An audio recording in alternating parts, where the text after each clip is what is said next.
Hello, disruptors and viewers from around the globe. We are so happy that you have tuned into Mindset Mastery Moments with Dr. Alisa Whyte, your number one mindset disruptor. You are tuned into a podcast that is a top 1% podcast where we aim to help you shift from limiting belief to success in your life, your business, relationships, and your career.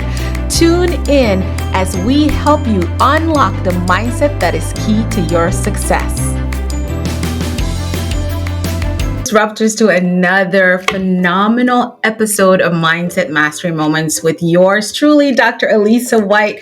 I am so excited for this episode. I couldn't wait to have our guest and thought leader, coach, speaker, and all kinds of phenomenal things. We are rocking an amazing episode that we're calling Mastering the Power of the Present. You know, we live in a world where many of us find ourselves thinking about the past all the time, or just frequently future casting so much. Listen, Dr. Whyte is not saying that you should not have goals and dreams and you should not be planning for your future, but we often forget the importance of staying in the now, the present, and really truly embracing all the richness and the experiences and just what all is around us right now. Our guest today on Mindset Mastery Moments has mastered this, and he has been teaching this throughout the country and has every chance he gets. Yeah, do you all remember 2020? Oh boy, a lot of us had choices. We could become bitter or better. Our guest today, he became better, and he is going to share all about it. He is a successful individual. Let's tell you about my guest. His name is Dr. Recker. He is not an ordinary achiever. He's a husband, a father, a dentist, an elite success coach. He is also a pilot. Talk about overachiever. He's a speaker, author, and a mountain climber, and a recovering triathlete. In the face of life challenges, he's discovered true fulfillment wasn't at the top of the mountain. And you all know he has climbed several of those. Just look at his resume. Today, he has devoted himself and his life's work to helping individuals win the now. Oh my gosh, I love that so much. And unlock the life they were meant to live. As a speaker, he shares stories and strategies that equip the audiences to live with hope, have a plan, and believe that good days are ahead. Ladies and gentlemen, mindset disruptors are listening all over the world. Let's welcome to Mindset Mastery Moments, Dr. Recker. We're so happy to have you here with us, Dr. Eric. Alisa, I'm so excited to be here. I'm excited to talk Win the Now. I'm ready to go. Let's do this. Let's do this. And that is what you said to me from day one. And so I'm excited to hear, because this is one of my personal beliefs and one of my growth areas that I'm always working on is the power of being in the present moment and understanding that the only thing I have right now is the now. So Dr. Eric, we're just going to have you tell us your version of who you are, what you do, and what's so exciting about winning in the now. Yeah. So if you give me about 3 hours, I'll give the condensed version and then we'll come back. So, oh man. I love it. I have the time. I'm here for it. So many ways I could go with this, but ultimately I was at a point in my life where I realized that I was not living in the present moment. My mind spins, and I'm sure, Alisa, that I'm the only person who has a mind that spins, but let's say maybe some other people have a mind that spins, and it spins about our past and it spins about our future. And what it does when it does that is we miss out on the now. And it happens all the time. We miss out on the now with our families at the dinner table. We miss out on the now in a meeting. You ever had that when you're in a meeting and all of a sudden your mind just takes a full-on commercial break and all of a sudden you're like, uh-oh, I missed something. It was probably important. I have no way to get it back. So I knew that this was happening to me, but Yes. I didn't know what to do about it. And that's where the concept of Win the Now came up. Oh my goodness, you just said it, because that's sometimes I'm like, what is wrong with me? And it takes a lot to keep my mind focused on being in a meeting, particularly like you scrubbed the nail for me there, because I'm like, I can cook dinner, I have gone grocery shopping, I have planned another meeting, and if you let me have a pen and a notepad, I'm probably not taking notes in that meeting. I'm probably planning something for the future. So, and I still work on that. So now I've disciplined myself to where I put the pen and the notepad down and I'm listening and trying to maintain eye contact around the room, even though it's not my meeting. It's just I'm a part of someone's presenting, because I can definitely distract myself. And this is, I realized I had that going on so much. Why the power of presence became so important for me, because I realized, I mean, they were like, it's ADD and all these things. I'm like, I don't know. I'm just overdriven. So, Dr. Recker, your journey is truly a tapestry of resilience. I got to learn about you through our conversations. It's full of resilience, self-discovery. Can you take us back to that pivotal moment during COVID closure, all the crazy around the world, when you realized you weren't living in your present? And what did that look like for you? Because I'm sure many of our viewers and listeners can tap into and say, yes, I have the same story. Yeah, so I've always been a high achiever. I've now been a dentist for 21 years, and I still am a practicing dentist. I still see patients in my office 3 days a week, and I work on my coaching and speaking on the other 2 to 4 to 5 days a week. Sometimes the math doesn't add up, but I find the time for it. Yes. Yeah, so I found myself during when COVID started, my family and I were going to go to Spain for spring break. And I was super excited because this was going to be the vacation. I knew that I had not been really present. I'd really been struggling with being in the now, really struggling with worry and fear, struggling with burnout. I mean, now that I look back kind of forensically on that, I was torched, not just burned out, I was torched. And my oldest son was graduating. So this trip to Spain was going to be the thing. It was going to be the trip to end all trips. I was going to make up for all of this that I had missed out on. And this little thing called COVID happened. And oh, by the way, we didn't go on spring break. And oh, by the way, it's a good thing because Spain was kind of the epicenter of COVID. So it was this thing that I really grieved that, and I really felt the loss from that. And then I had to close my dental practice for we didn't know how long. So I sent my team home, and I was inundated, as all of us were, with what I call death by webinar. I had hardly ever been on a Zoom meeting before COVID, and here I was with a million new webinars and infection control and new strategies and PPP loans and all of this stuff. And a spinning mind that was out of control became out of control and then some. Oh, So I man. made a really interesting commitment. And, I'm a faith person. I'm a Jesus guy. So I believe that God put this thought in my head, but I knew I needed quiet. I'm horrible at quiet.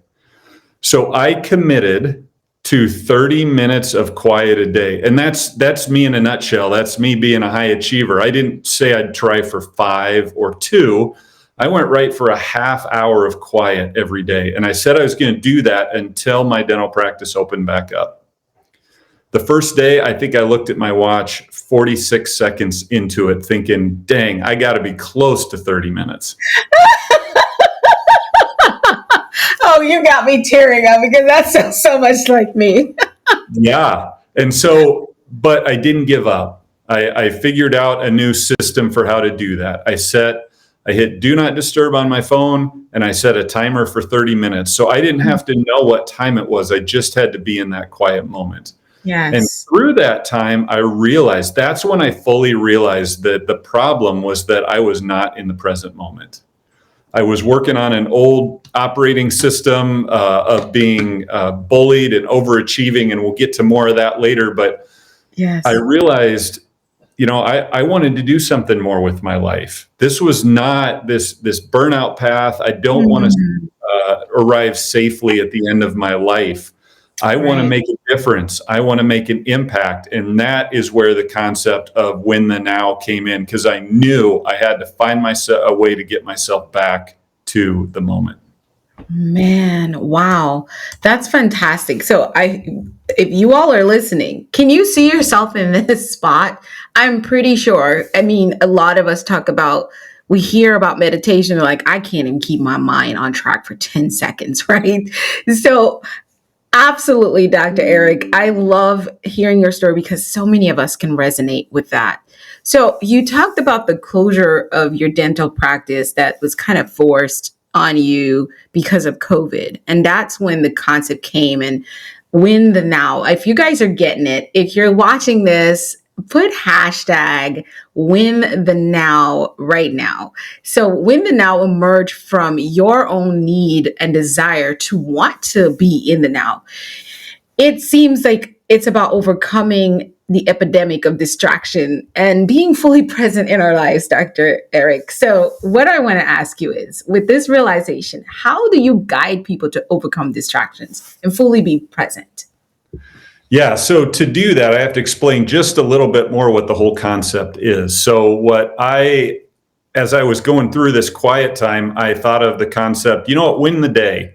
That's what I got to do. That's what I'm going to talk about. And then I thought, man, I have a huge day in my office. I might have 30 or 40, maybe even 50 interactions between patients and my team and maybe the parents of my patients who have come in, all kinds of different things. So for me, a day was way too much.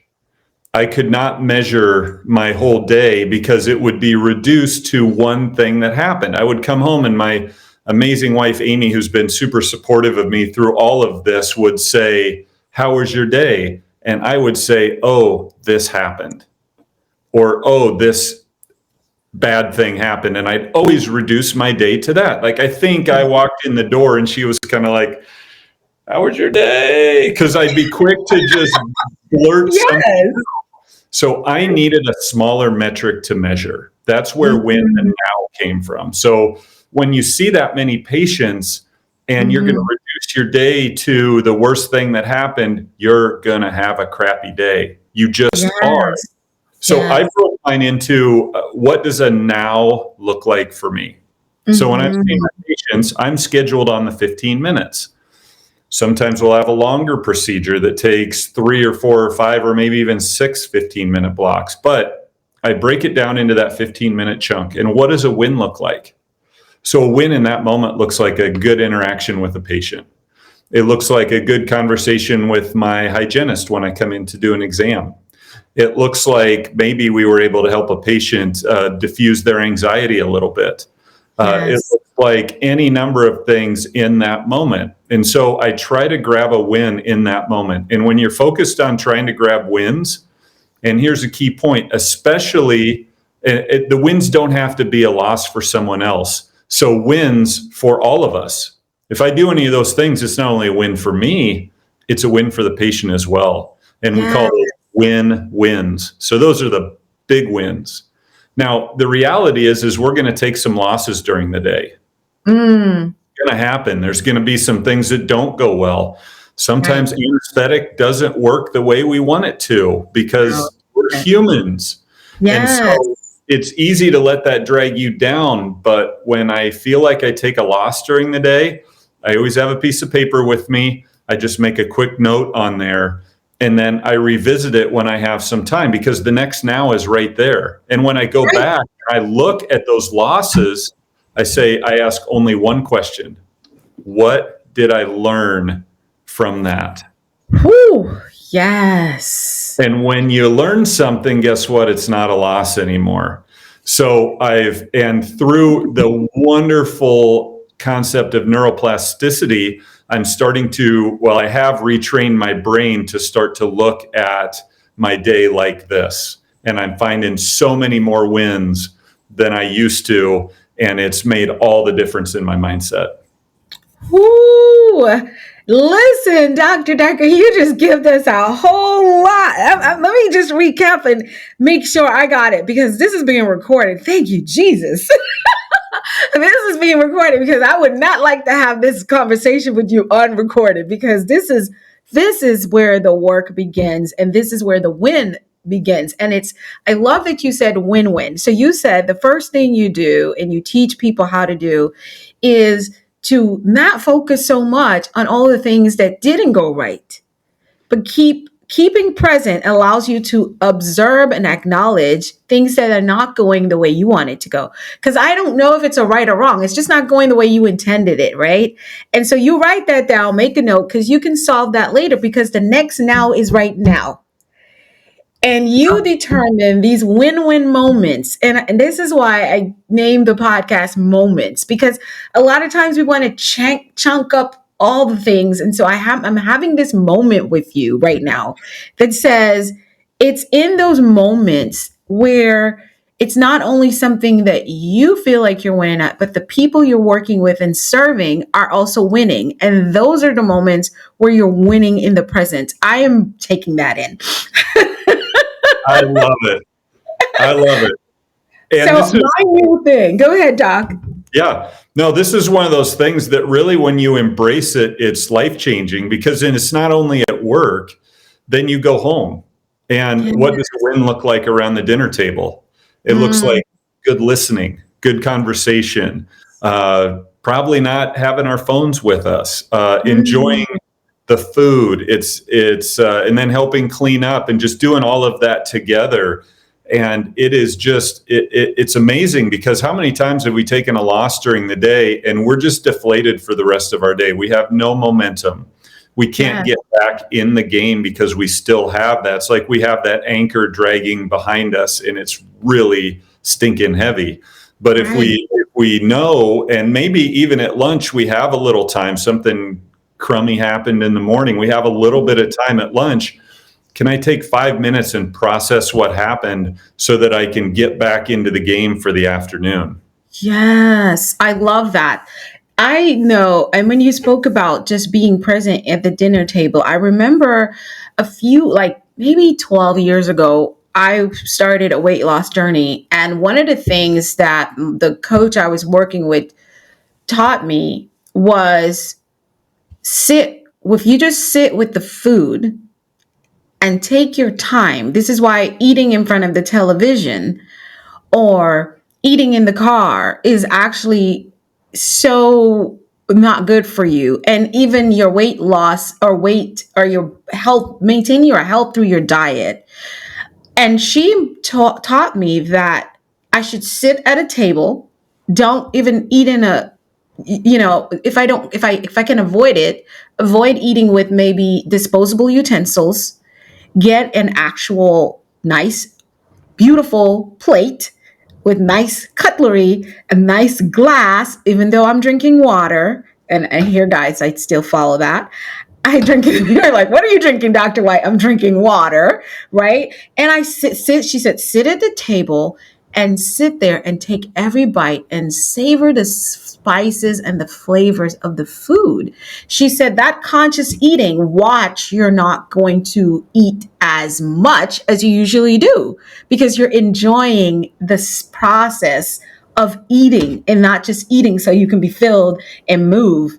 And she was right. Until today, many are surprised that I definitely don't eat a restaurant portion, but they're surprised that I don't finish my steak in one sitting, because I'm consciously eating. And even though I might be having conversation, I am still subconsciously enjoying, oh, this steak is really good.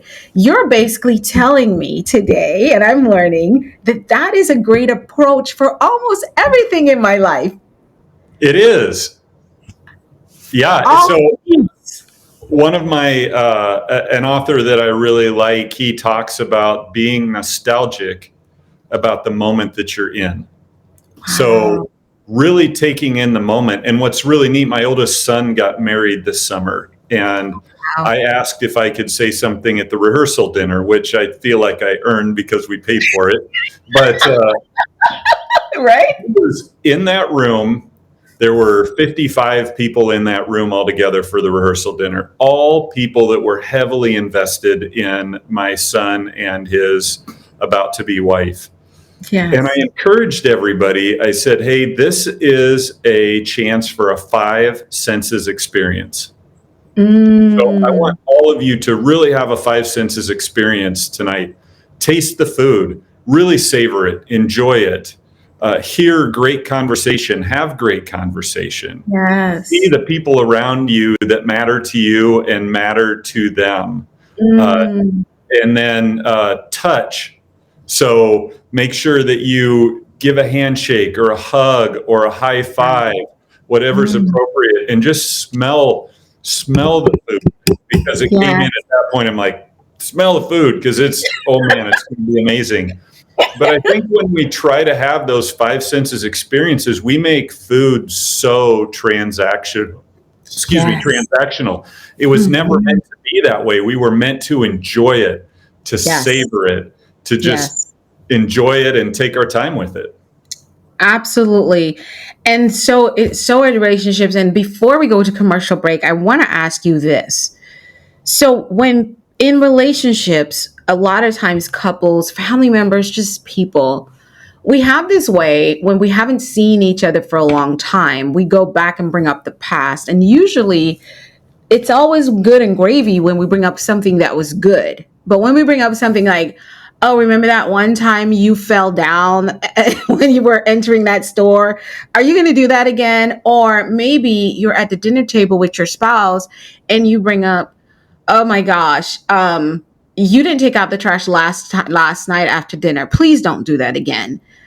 And it's the intent is to help you to bring out the trash tonight, but the verbiage and the choice and the reflection of something that's in the past is overclouding it. How do you say to our viewers and audience and listeners across the world, how do we avoid communicating in the past and staying in the now so we can win in those moments?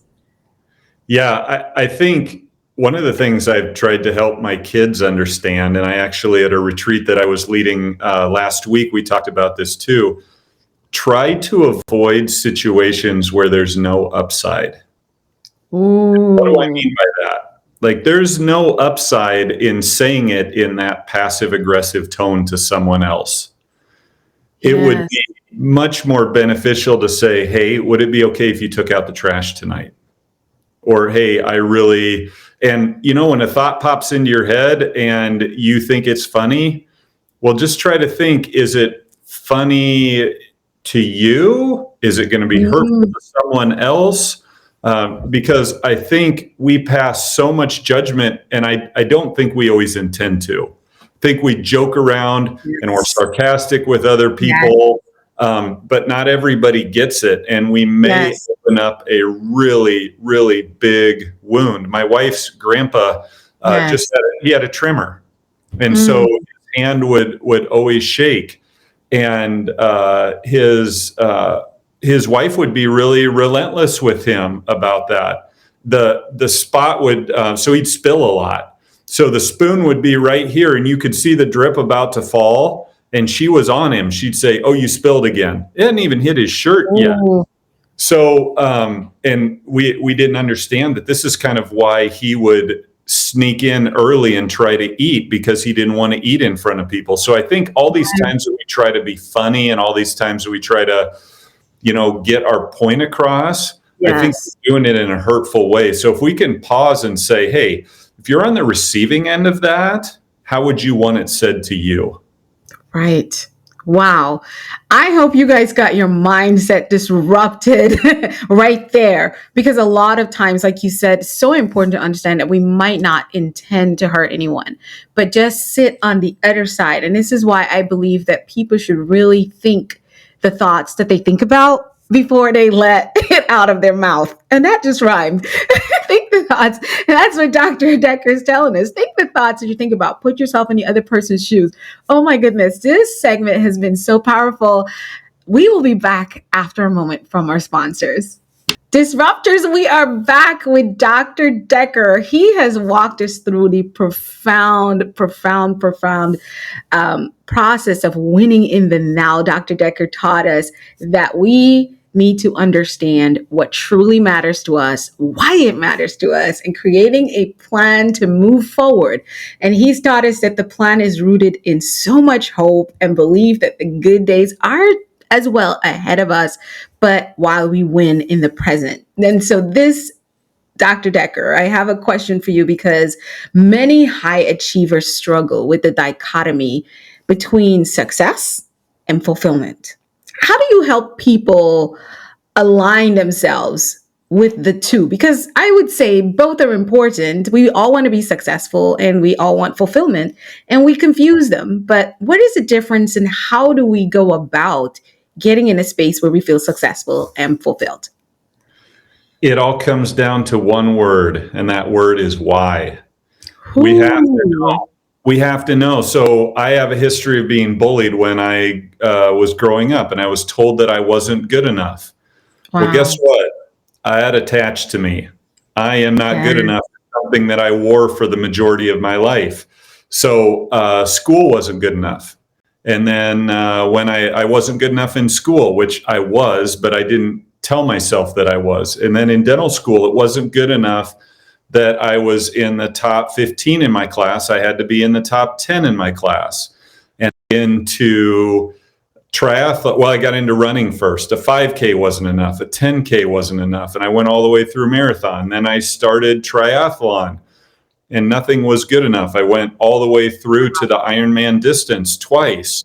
Wow. I actually almost got to the point I was considering signing up for a double Ironman. And I just realized I'm so burnt out on this. So that's why I say I'm a recovering triathlete, because you never really fully recover from it, but I'm not participating in triathlon anymore. And so then I found myself signed up for the Leadville 100 mountain bike race. So it's a 100-mile mountain bike race in Leadville, Colorado. And it is all above 9,000 feet. It gets up to almost 13,000 feet. So there's a ton of climbing, a ton of mountains, a lot of oxygen choices that need to be made. But we went out there the week, race was on Saturday. We drove out there on Tuesday in one of those big rental RVs, the really inconspicuous ones that say, rent me all the way across the side. So we drove out in one of those things, and we live in Iowa, which is less than 1,000 feet above sea level. And we did what every flatlander does, right? We got out there Tuesday night, Wednesday morning, we got up and we hiked Mount Princeton, which is a 14,000 foot peak. So I hiked it with my two brothers-in-law, and I was standing on top of that peak, and I got hit in the gut with this realization when I was up on the top of the mountain. If you do not know why you are climbing the mountain, you will not find the answer at the top. And that just blew me away, that realization, because I had been climbing and chasing and crossing finish lines and doing all of that for so many years. And I didn't have a clue why I was doing it. So I thought that the fulfillment would be in the success, but it wasn't. So that is where I found myself. And I will tell you that I ended up finishing the Leadville race. It was an amazing race. I crossed the finish line. I did well, but it did not mean what I thought it was going to mean. And so then I had to go back and start looking at my life and realizing, what is my why? Why am I climbing the mountain? Why am I doing all this triathlon? Why am I working so hard? Why am I pushing myself?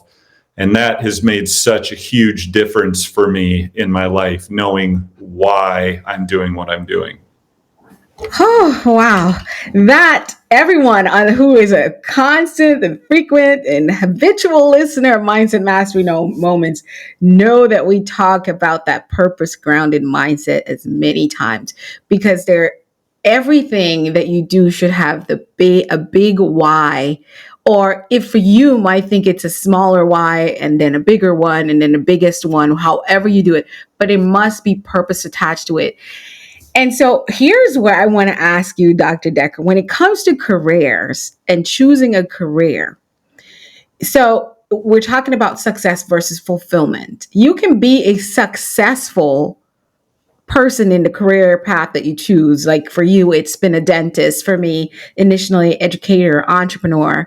And we can achieve and make lots of money, buy the house, buy the car, but still end up not feeling fulfilled. Was there a time when you felt like you were successful but not fulfilled? And how did you work through that moment? Yeah, I did it wrong for a long, long time. So I always felt like success and fulfillment was in addition. That was just, Mm, I just had that mixed up. So I thought it was doing another race, buying another thing. Uh, mm, there was a time that I really chased after a custom Jeep. I wanted this really custom Jeep from Texas with a Kevlar paint job and a lift kit and all the bells and whistles and all this stuff. And I researched it and I did all of this stuff. I bet I spent 100 hours looking at their website and custom designing things and all of this. And so finally I pulled the trigger. It was built. They shipped it up to Iowa and I met the guy at the truck stop and there it was. My wife had driven me over there. I'm like, all right, this is it. This is life. I got the Jeep. Like this is the one of the best moments of my life. They rolled the Jeep down off of the trailer. He handed me the keys. I signed some paperwork. I told my wife, mm. I'll be back, but it ain't going to be anytime soon. And so, yeah, I'm driving around with the Jeep. I took the T-tops off and I make it about 2 miles in the Jeep. This is a brand new Jeep, 0 mile, like 10 miles on it. And Wow. I'm driving along and a warning light comes on. And so I had the music cranked. I had Need to Breathe was playing, one of my favorite bands, and I was just cruising Love like, me to it read. was perfect. It does not get Yes. better than this. Yes. So I pulled over, got out the owner's manual, and it said something about the alignment. It said, see a dealer, authorized dealer immediately. Wow. Well, here's the problem. I live in a small town in Iowa. Uh-huh. There is a Jeep dealer, but I went and looked at Jeeps there, but did not buy one from them. For a And reason, right? I have my pretty new Jeep, and I have to pull in there with my tail between my legs. And I will tell you this, the wind was out of my sails instantly. That Jeep, from that moment on, that Jeep never became what I thought it was going to become. It just didn't. Wow. And it was cool and people loved it and it was a head turner and all that kind of stuff. But I Yes. realized in that moment that I was more a thrill of the chase person than I was Mm. actually owning the thing. So I think if Wow. we can realize that about ourselves, when are we chasing just to chase? How many times Come have we on. wanted something, wanted something, wanted something? And even after Yes. we hit purchase on Amazon or wherever it is, or buy that car, whatever, instantly it's not what we had hoped it would be. Never is. Never Yeah. is. So I think that is it. That's been a huge realization for me. Don't get me wrong. I still struggle with it. I really Yes. do. That's Yes. what our American economic machine is built on, us Right. feeling bad that we don't have something. But I Right. think, and it's not bad to have stuff. I have stuff. My wife and I have stuff. Yeah. But what is that stuff doing for you? And why, how is it serving your why? Like we have my wife, I'll say it. My wife and I have a house that's way bigger than what we need for the two of us now that our kids have moved out. Right. But because we built this house, We have a local youth group that comes over on Wednesday nights and is able to use it. Oh, We have yeah. friends over. We were able to have a concert for 40 people in our house. All of Wow. these things so I want to have things that help Right. facilitate relationships. Oh, I love that. I love So that. yeah, so it's just looking at the stuff you have. It's looking at not just buying stuff to get ourselves in more debt just to make us temporarily feel good. It's Hmm. okay, why do I want this? What is this going to do for me? And how is it going to serve my why? Oh my goodness. Dr. Decker, you're bringing us right back to again what we said in the last segment is the purpose and the why behind everything. And this is why I talk about purpose grounded mindset over and over and over, because it's the same way I approach attending events, being a part of something, purchasing. And it again, like you said, it is not always easy, but that's how it is in the beginning. As it becomes so effortless after a while, I say to our audiences and everywhere I go that living a purpose grounded life or choosing purpose does not make life easy. It just simplifies decisions. And it Mm, also brings fulfillment at the end of each decision you make. The chances are so much higher when you understand why you're having, why you're buying, why you're doing, why you're being, why you're saying what you're saying. All of it just adds up. And so it's not very common. It is the path that's least traveled by most, by the masses, I would say. But I believe that we can sit here, and if COVID happened all over again, and everything shut down, there's so much stuff going around the internet, all that, if that happens, I would still be fulfilled. And I'd say I have this moment where I said, my life, I had a health scare and my life was at risk in the last few months, literally. And I said to myself, if you were to die today, would you be happy that you would have lived? And the answer to that was yes. Because for the last maybe 8, 9 years of my life, everything that I do has become more about my why. And so it's easier, even when it's hard. It's simple. It's simple. No, I can't do this. And I would have loved to support you. I would have loved to be there, but this is not in alignment. It would take me off course. So I have to sit back. Maybe I can give you $50 so you can go do your thing. But I personally can't be there. I can't invest my time and my energies. So thank you so much, Dr. Decker, for sharing that with us. I hope you all are catching what he's putting down on all this, because you can be successful and not be fulfilled. And I believe that at the end of our lives, we never look back and think about all the wonderful things we bought and all the wonderful things we own. We don't care. If we have that opportunity where we age and die, we're usually looking to sit and talk to people and teach them something that they can be a better person, right? And so we talk about legacy and we confuse legacy with stuff. There, mhm. Oh stuff yeah.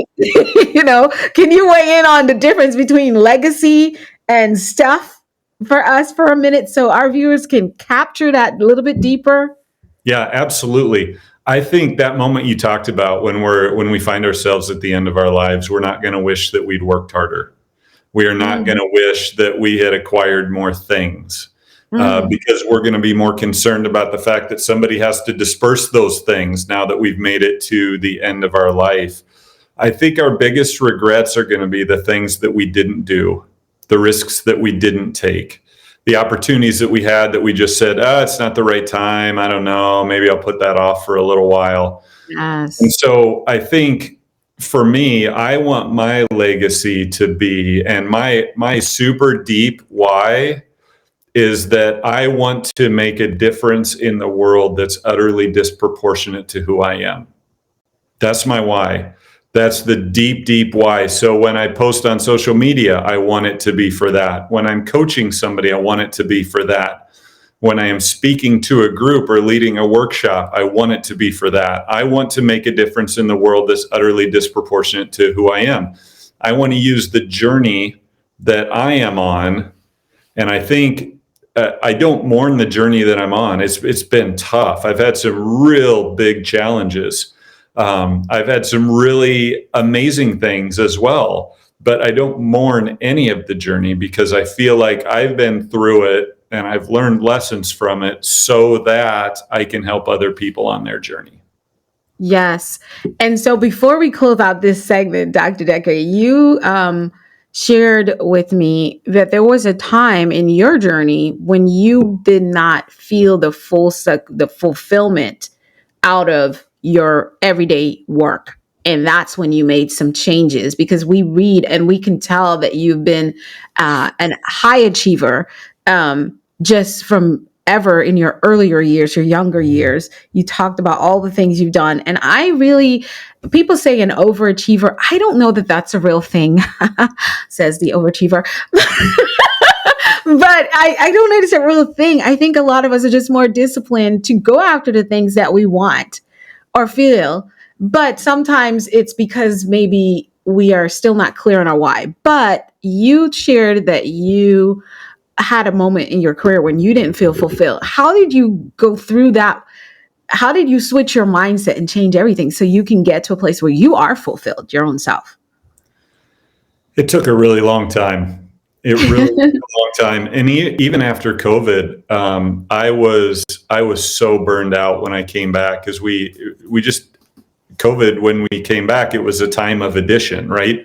So Yes. addition of plexiglass in front of everybody, and addition in our office of more PPE, more regulations, more bureaucracy. We had somebody who would sit in our, we hired a high school kid who would sit in our reception area and take people's temperatures when they came in. Just Right. cumbersome and just challenging. And so my burnout actually got even worse. And I was actually to the point that I was within 2 months of selling my dental practice and walking away. I was so Wow. close to it. And then when that all fell apart, the person I was going to sell my practice to was in a horrific car accident. Ooh. And it turns out that selling and walking away would have been the biggest mistake that I could have made because I wasn't facing what was going on in my life. I wasn't facing it. I was trying to escape from it. And I felt, I just got to get out of this dentistry. I got to get out of it, and then I'll figure it out. We'll let the rest of the pieces fall. Then would have been such a mistake. And then when I knew that I had to keep going in the practice, and I had to, I was so burnt out, and I got so much busier. But what I found out is that, okay, I'm on this road. I have to be on this road for now. I don't know what the future is going to hold, but I have to go through this. Yes. I have to figure out, what is it about my job that I like? How can I do more of that? Because I don't think that's a question that we ask ourselves. We just say, I'm burned out. I don't like my job anymore. I feel I need a change. I need a change. And we don't do any of the work. We just make the change. And so there's something else that's going to do the exact same thing to us. Yes. So after 20 plus years, the technical part of dentistry, I'm really good at it. I just know that I am because I've had a lot of practice. Yes. That is not what gets me out of bed in the morning. What gets me out of bed in the morning is the chance to have relationships with people. Some of my patients I've known for 20 years. Some of my team has been with me for 20 years. I mean, that's amazing to have humans that will stay on the journey for that long. Yes. So I know what makes my heart beat is relationships. Yes. So I find ways to do more of that. I have more conversations with my team, with my patients.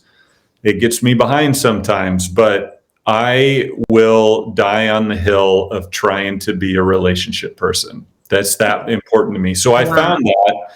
And since I have found that, and now I actually am a 50% owner of my dental practice. I found a partner to buy half my practice. Okay. And so now I can not only continue with the relationships there, but I could continue to grow relationships through my coaching and speaking and all of that. So It's such a good place to be in. It is so fulfilling. But I had to figure out what it was I liked about my job, and I needed to figure out how to do more of that. Wow. That is so profound. If you all heard what I heard, it's what you would, that would be the approach that would yield so much healing in yourself and so much more resilience to move forward when you feel stuck. If in our relationships, marriages, we sat and look, what do I love about this relationship? What do I love about my husband, my wife, or whatever? And from that place, pivot to redesigning that relationship to have more of those experiences and moments. What would that look like, right? You won't abandon ship, at least not now, right? You will have Yeah. more to go. And so I'm listening to that because so many people in my coaching and career development, workforce strategy, people come to me and the first thing they're thinking, I can't do this anymore. And I'm like, why? Well, because of this. Why? Because of that. Well, why have you done it for so long? Is it a change or you just need a refresh? It's like I don't throw my computer out when it freezes up, right? I hit the start restart button. I call people and I go into this is my computer. I don't want a new one because I've got all my documents. It's got programming, the cookies and everything are where they're supposed to be. I want this one to work. So it's a choice that we make, but that mindset that you've just given us of what do I love about my work?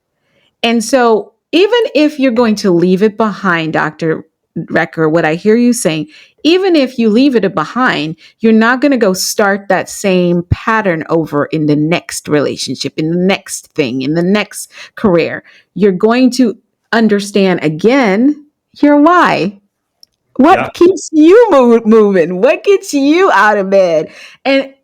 Someone told me yesterday about the podcast. She's like, "You said on the podcast, why do you get up out of bed in the morning? That's what you need to know. What makes you roll out of the sheet even when it's freezing cold and go out the door? What is the one thing? And don't tell me it's your kids. Don't tell me it's your wife, because that is not your why. That is the why that you've attached to now after you've been whying for a long time. So and she said that is the thing that got her out of illness and fighting through to get healed up and getting on our feet and not giving up on our career and redesigning. I'm like, there we go. So if y'all are listening, this is reinforcing. Dr.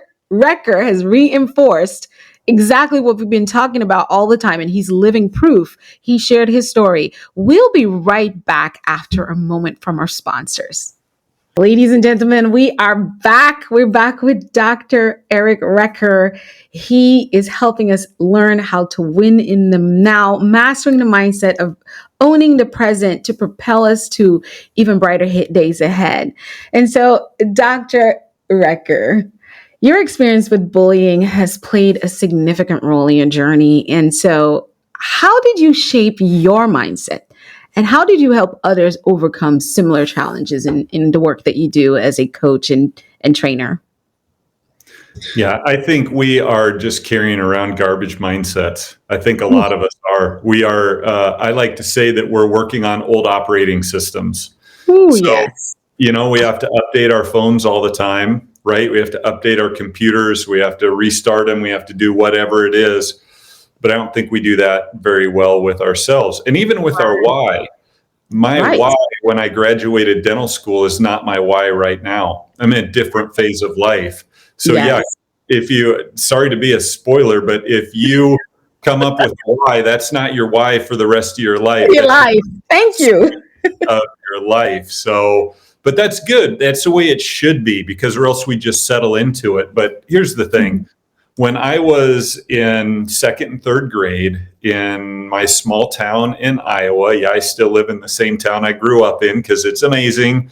But when I was growing up, my earliest memories were laying in bed on a Monday morning, 5 or 6 o'clock. I did not want my mom to wake me up. It's not a feeling that a 7, 8, 9-year-old should have. But the reason that I didn't want her to wake me up because I didn't want to go to school. I didn't want to face the walk to school, and I didn't want to face school because I knew that there was a chance somebody was going to take my backpack and go run off with it, or push me down, or call me names. Stuff that a lot of people dealt with. I don't. My bullying story is an everyday bullying story. It's not like I had a lot of physical harm or anything done to me like that, but words are brutal. And people who say that words don't make a big difference, then I challenge you to listen to some of the words that keep running around in your mind. Come on. Yeah. So here I was on the recess kickball playground. Mm-hmm. Recess kickball in Iowa in the early 80s was a big flipping deal. It was a big deal getting to play recess.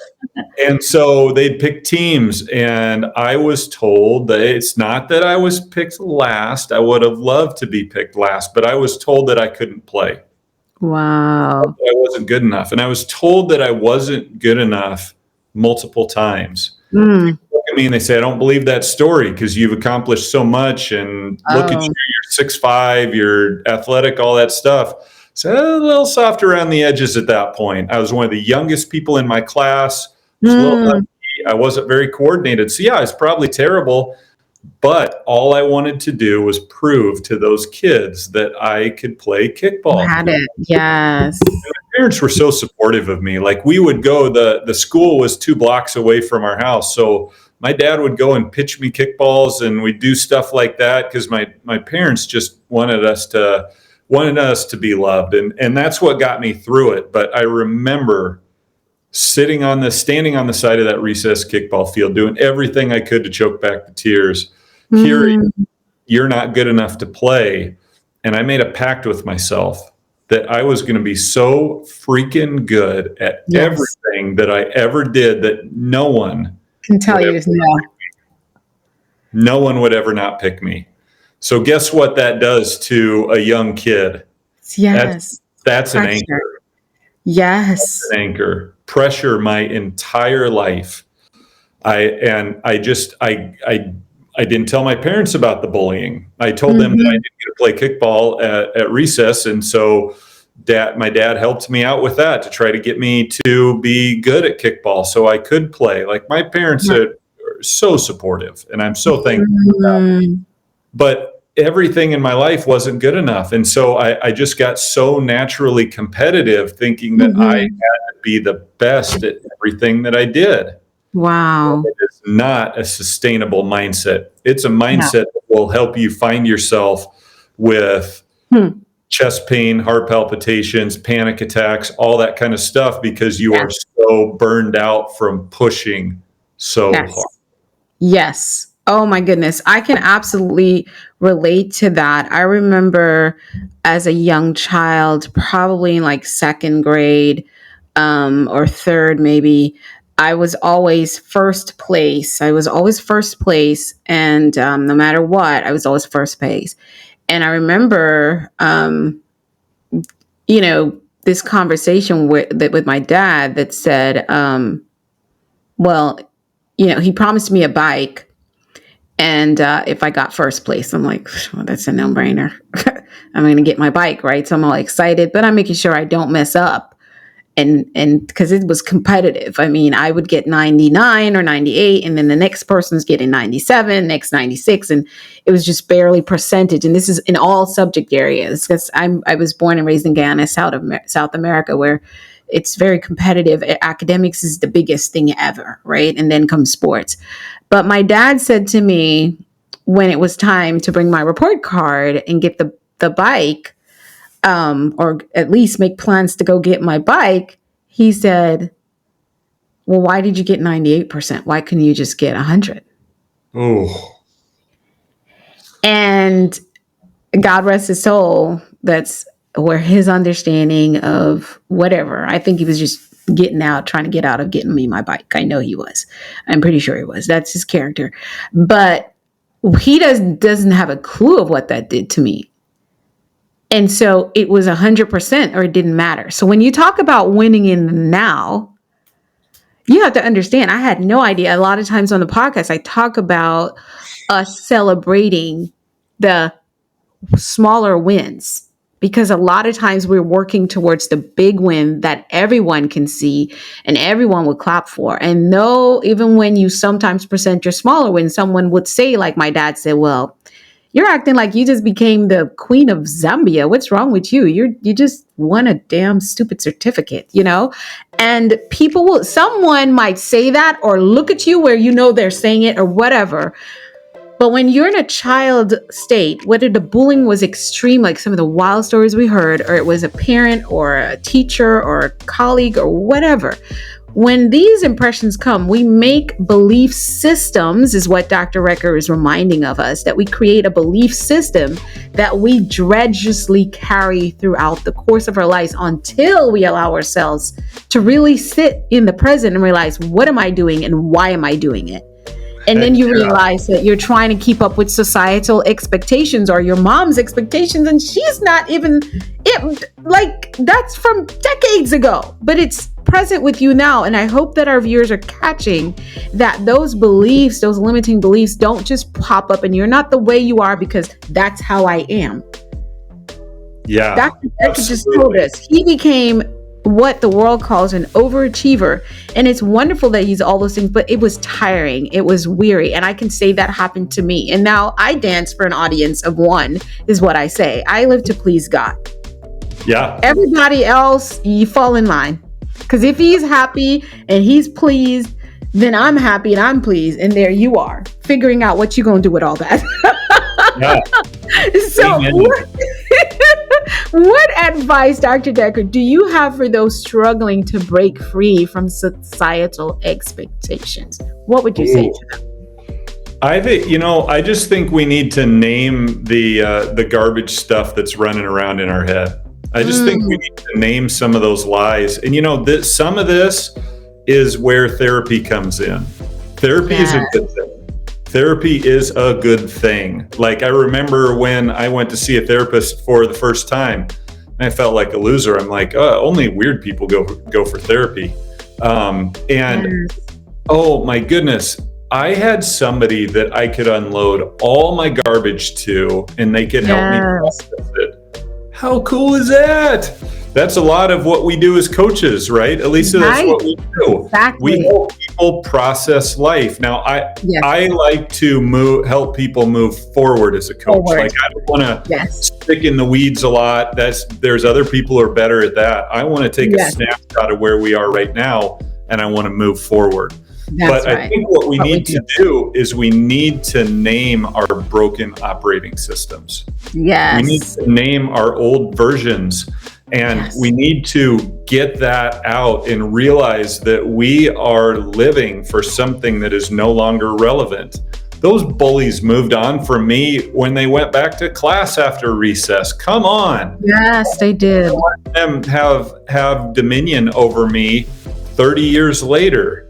But we do it. And then also looking back and realizing, I think this is huge, like for your example with your dad.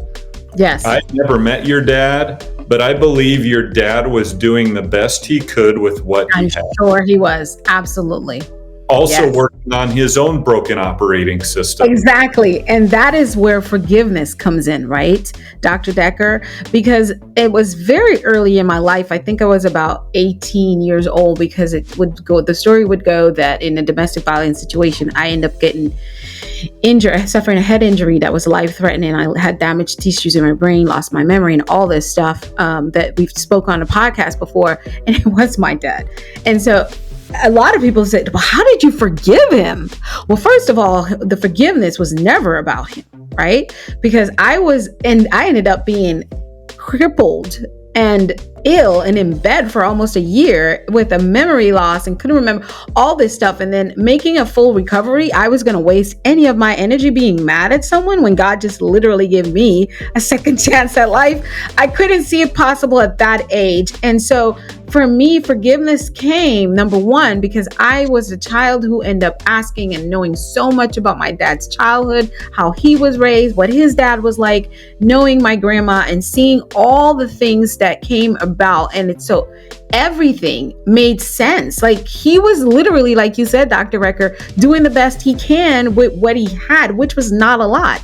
And so it didn't excuse the things, but it definitely gave me a road to say, it's easier to let go. They just don't know better. And Jesus was on the cross, and y'all can get upset with us when we get here, but I'm just going to tell y'all, the Bible and what I know stays true for my life. And this makes me all that you get to see that I do in the world, who I am.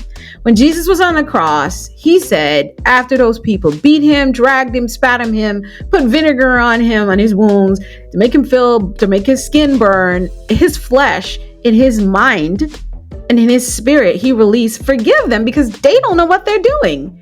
And so all I've ever wanted to be was like Jesus. I became a Christian because I wanted to be Christ-like, following him. All the other things they do in religion is not my business because I'm following Jesus, okay? But when you understand that people can only make decisions where their knowledge is, and we've talked about this, Dr. Rick, on the podcast, we can't make decisions above our knowledge, right? So when people do something to you, about you, for you, whatever you call it, it's where they're at. It's not a reflection of me and my worth. And as a child, I thought that all I was only worthy of a bike if I got 100%. And so now I was working to get 100% at everything. And when I became a wife, it was 100% at everything. And not even my husband expected me to do that. And I was burning myself out trying to be the wife, be the student, be the woman in church that did all the thing, the community leader, the boss that did everything. And that was exhausting. And I actually had a heart attack at age like 33. And I was laying in the hospital because, like you said, I'm living proof of everything you just said. It will burn you out with anxiety, fear, stress, ongoing, no matter what you look like and what you do. Behind is this button ticking, tick tock, that's going to go boom. And when it goes boom, we don't know what's going to happen. But when the boom happens, if you're a person like us and you're listening and the boom happened in your life, please, even if it's a small boom, a bigger boom, please pay attention. It's telling you what Dr. Recker said. Do the reprogramming of how you think. Yeah. And that's the wonderful thing that we get to do as coaches. We get to walk alongside somebody and help them name what the broken operating system is. And then help to install one that is going to help lead them to the life that they want. That's why I like to say, I sign my emails good days ahead, Eric, because I love that. I want to keep believing that good days are ahead. And I want people that I work with to believe that good days are ahead.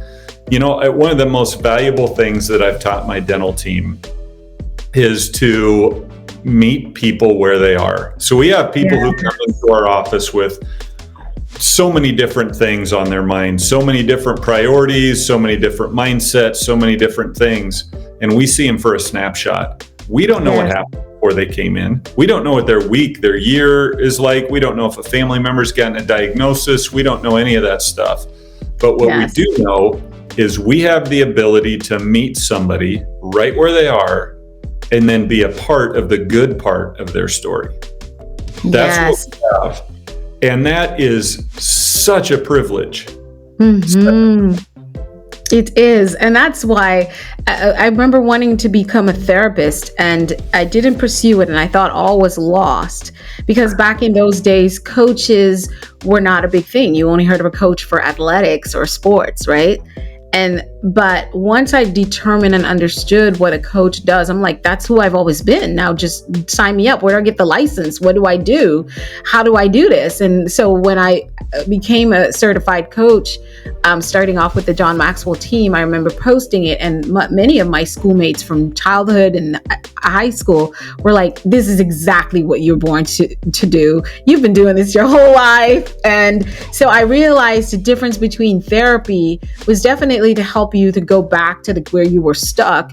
And I realized that some therapists actually now includes coaching, but they really will get you to realize where you got stuck. But as coaches, we get you unstuck. We help you create the plan, and we're by your ringside saying, come on, give him an uppercut, give him a jab, let's go, you can do it. And then you come back over there and we put the water, refresh you and wipe your face and get you back in the ring to keep punching away at your goals, because brighter days, as Dr. Recker says, is always ahead.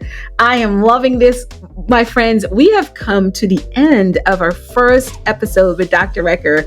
You're going to have to tune into our next episode that's coming up, where Dr. Recker will give us one of his signature programs. He will take us on an insight and some strategies on thriving beyond burnout. You don't want to miss it. But for now, go to Dr. Recker's website at www.ericrecker.com. If you're watching live, you can see the website coming up in the bottom. And I want you to bum rush him with love on social media by giving him a follow and tapping in with the work and the services that he offers. Dr. Recker, before we end this episode, is there anything that you want to say to us about knowing that brighter days are ahead? Well, I do want to just say one thing in case people try to go to the website. It's actually ERIC. Oh, yes, there's an error here. I see it. Okay, in there. No big deal. I just want to make sure that one will be a little bit tough to find. Yes. Let's not do that one. Mm-hmm. But I just want people to, wherever you're at, no matter how tough life seems, no matter how big the mountain in front of you seems, just take the first step.